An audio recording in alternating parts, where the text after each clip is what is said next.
வணக்கம் நண்பர்களே, அனைவருக்கும் வணக்கம். மிக முக்கியமான ஒரு தேர்தல் முடிந்திருக்கிறது.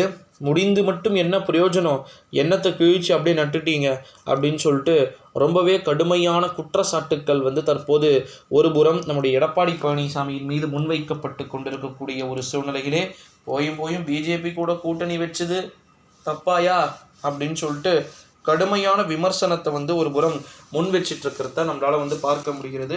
ஏறத்தாழ உண்மைதான் நண்பர்களே.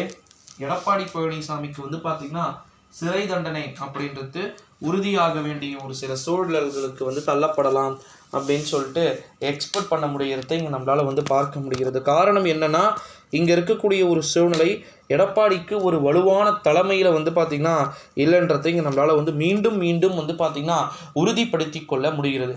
எடப்பாடி பழனிசாமி அந்த அளவுக்கு என்ன பெரிய ஆளா ப்ரோ அப்படின்னு சொல்லிட்டு மிகப்பெரிய மிகைப்படுத்திப்பட்டே தொடர்ந்து கொண்டிருந்த செய்தி சேனல்கள் அனைத்துமே பார்த்திங்கன்னா நாசமாய் போனதல்லவா. எடப்பாடி பழனிசாமிக்கு பெருசாக விக்டரியே என்பதே கிடைக்கலையேங்க. கொஞ்சம் யோசிச்சு பாருங்க, எதனா கிடைச்சிருக்கிற மாதிரி ஃபீல் ஆகுதா? எனக்கு ஒன்றும் அப்படி தெரியல. இந்த ஒரு சூழ்நிலையிலே இந்த ஒரு தோல்வி ஒன்றே போதும் எடப்பாடி பழனிசாமிக்கு காலம் முழுக்க நாக்காக்க நேற்று வந்தவன் நீ எடுத்துகிட்டு போக அப்படின்ற மாதிரி தான் பார்த்திங்கன்னா விஷயங்கள் நகர்ந்துக்கிட்டு இருக்கு.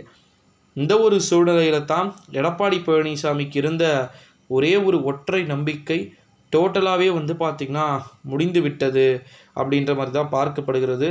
மேலையும் எந்த நேரத்துலையும் மாற்றம் அடையும் அப்படின்றது இங்கே நம்மளால் பார்க்க முடிகிறது. ஒரு ஸ்ட்ராங்கஸ்ட்டு பார்ட்டியாக இல்லை, ஒரு சிங்கிள் லார்ஜஸ்ட் பார்ட்டியை இவங்க எனக்கு தெரிஞ்சு கொஞ்சம் தப்பு பண்ணிட்டாங்களோன்னு தோணுது.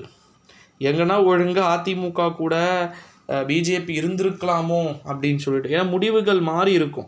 தமிழகத்தில் 10 அப்படின்ற இடத்தை பார்த்திங்கன்னா பெற்று இருப்பார்கள். இந்த நேரம் பெற்று இருப்பதற்கான வாய்ப்புகளும் சாத்தியக்கூறுகளும் மிகவும் அதிகம். அதை வேண்டுமென்றே கோட்டை விட்டார்களா அல்லது இது என்ன கணக்குன்னு சொல்லிட்டு நமக்கு தெரியல. இந்த ஒரு சூழ்நிலையில் தான் நம்முடைய தமிழகத்தை பொறுத்த வரைக்கும் நிறைய மாற்றங்கள் அப்படின்றது நடைபெறுவதற்கான வாய்ப்புகளும் சாத்தியக்கூறுகளும் இருக்கலாம் அப்படின்னு சொல்லிட்டு எதிர்பார்க்கப்பட்டு கொண்டிருக்கக்கூடிய ஒரு சூழ்நிலையிலே நண்பர்களே, நிறைய மாற்றங்கள் அப்படின்றது நடக்கலாம் அப்படின்னும் எதிர்பார்க்கப்படுகிறது. இந்த ஒரு சூழ்நிலையில் தான்